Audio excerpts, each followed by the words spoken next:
Okay, hello everybody. I hope that I'm speaking loud enough and the sound is good because we have something important to talk about, and that is the chart of Israel given recent events in the news, the attack of Israel on several facilities in Iran, the deaths of engineers and nuclear engineers, scientists, people high up in the Iranian regime. What does it mean? How is it important? Here we have Israel's chart, of course. Israel is basically born on the 14th of May, making it a tourist country, 1948, 4 p.m. Tel Aviv, right.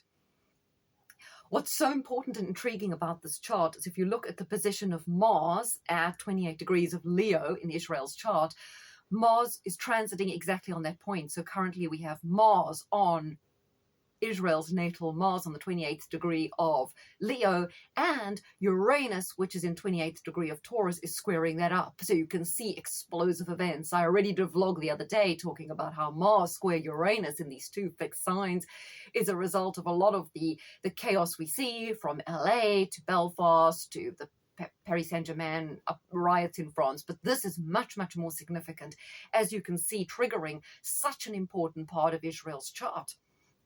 Mars also rules the seventh house of enemies. So that's Israel attacking its what it perceives as its nemesis, Iran, its potential enemy, trying to dampen down any kind of hints of Iran developing nuclear weapons. Now, in previous charts, which you can look up that I've done on Israel, I've talked about how events now have strong synergies to a time in the 80s when they bombed a nuclear facility that Saddam Hussein was building to stop Iraq developing nuclear weapons. And while we see echoes of that.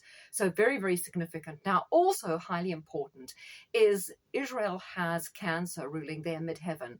And right now, well, next year, Pluto, which is in the first degrees of Aquarius, is going to be opposing their moon in Leo, which is on 4 degrees of Leo. So Pluto opposing the ruler of their midheaven, a crisis point in the whole history of the state of Israel. Now, you know, I've mentioned that Henry Kissinger said that Israel had 10 years left to exist, and we know that in the history of the of Israel, going back to biblical times, no Israeli state has lasted longer than 80 years. It's now kind of 76, 77 years. It's coming up to that 80 mark, which makes it more poignant that we have Pluto, the planet of destruction, opposing the planet that rules their destiny, their midheaven. So we see really crunch time for Israel as a state. Now, what's more, Israel's Venus is in Cancer, at 4 degrees of Cancer. This will be strongly squared by the Saturn-Neptune conjunction in Aries. And their Venus is in the ninth, the house of legal affairs, and also Venus obviously ruling their ascendant. Now, we've seen a dramatic drop in the popularity of Israel, far more criticism, South Africa wanting to take them to the Human Rights Court. There's a whole lot more talk about Israel's skepticism about their actions, the way they behave, the way they get away with a lot. You know, there's a lot more criticism coming through. You see recent shows on Piers Morgan, whatever. The kind of narrative is wearing a bit thin in terms of attacking Hamas. But very significant, we now have the Abraham Accords, right? We know this is initiated by Trump and his son-in-law. They are now saying that the Palestinian Authority will denounce Hamas. As a result, the Abraham Accords will be back on the table, that there will be some sort of separation and two-state solution, and this will bring Saudi Arabia into the Abrahamic Accords, and this is what Trump wants to aim for.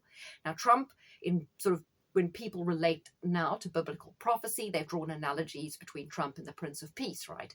So Trump's going to make peace. He's going to be known for making peace. But a lot of people say this ties into the whole end times prophecy. Now, I'm not a big end times person. I think it's a plan, not a prophecy. I think people are trying to fit the pieces together to make it seem like it's all going to happen, which is why we have so many people now, like from the Russell Brands, the Jay Dyers, even the Joe Rogans pushing Christianity as a big thing because they want you all to buy into revelations and end times and believe that it's happening as ordained when it's really more happening as a plan. But the big thing about the plan is it does represent what Israel would regard as a betrayal. That's where you have Neptune going into Aries, squaring Israel's Venus in the ninth house. The betrayal. They will say Trump has betrayed them because you're not allowed to split the land. It's biblical, splitting the land is a betrayal. Therefore, America's the enemy. America or Edom must then fall.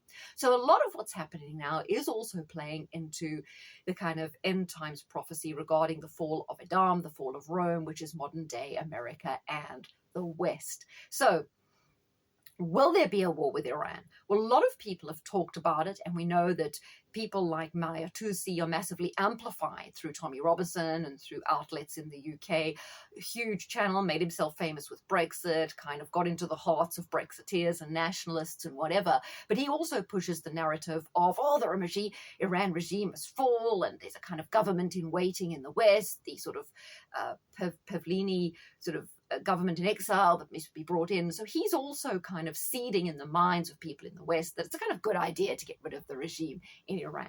But it's not really about Iran. It's not about people who care about Iran or the Iranian people or what sort of government they have.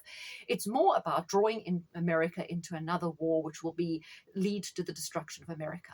America then, exhausted and depleting themselves via funding the Ukraine thing, funding, the Israel thing, and then there'll be another war on America's turf. But the big thing about Iran is to lure America in, and then it'll up the hackles of Russia and China, who may be drawn into the conflict, leading to the downfall of America. So Iran is just a kind of trap to lead people into this kind of ill-fated war with Iran that can bring about the whole apocalyptic scenario, which involves the rise of Russia and China against the West. Now, here's a subtle thing, right?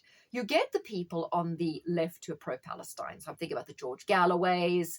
Scott Ritter's not necessarily on the left, but he's very pro-Palestine. The Patrick Henningsons, the Young Turks, the people like that, maybe the Jimmy Dawes and all. They're very pro-Palestine. They're also very pro-Russia, all these people. And you'll also have people on the right who are very pro-Russia.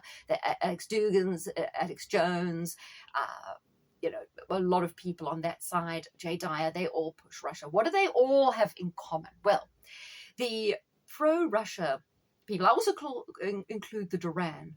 So the Duran, Scott Ritter, George Galloway, they've been bigging up Russia all this time. They've been saying, Russia winning this war against Ukraine. Russia could take the UK in 20 minutes. Russia is going to just march through Ukraine, take Odessa, annex the whole thing. Has it happened? We're at stalemate with this whole Russia-Ukraine thing. Despite Galloway and Scott Ritter talking it up, and the Duran, where are we, right? But all these same people talk up Iran and tell you how powerful Iran is and what wonderful weapons they are. Do we see anything from Iran? Have we seen a big attack by Iran? So you do wonder if these people are also pushing, fear porn and drama, and also drawing you into this apocalyptic scenario involving Russia and Iran by bigging them up. But do we see evidence of it yet? No. Now, all the pro-Palestine, I include Patrick Henningson in this as well, they were very upset when Trump was giving solace to, or giving refugee status to the South African farmers, because all of them push the narrative of apartheid very hard, because they only oppose the Israel on the basis of its colonialism, its apartheid, its Western colonialism, and also they say Zionism. But now George Galloway also calls the South Africans Afrikaner Zionists, so they're using the phrase Zionism very hard. None of these will oppose Zionism or oppose Israel from the point of a wider international banking cabal or anything like that. They will also tell you Israel is America's proxy to cause trouble in the Middle East, rather than pointing out how much influence Israel has on America. So basically, the pro-Palestine people divert the argument from Israel back to being against America. So they all divert. America's the great Satan. All the people who support Russia and America all divert the argument against America. And inadvertently, a lot of the people, like the Alex Joneses and the people on the right, they're also telling you subtly America is bad, because they will also tell you that underneath all these conspiracies and the Illuminati is the CIA. Jay Dyer will constantly tell you it's the British aristocracy. And they'll also point to the Jesuits and the Vatican. So in a way, they also prime you for being against the West. Maybe not against MAGA and America as a concept, but against Western institutions. So both the pro-Palestine and the anti-Palestine, the pro-Russia and the pro-Iran people all pointing a finger eventually at America, which must fall for end times prophecy to be revealed.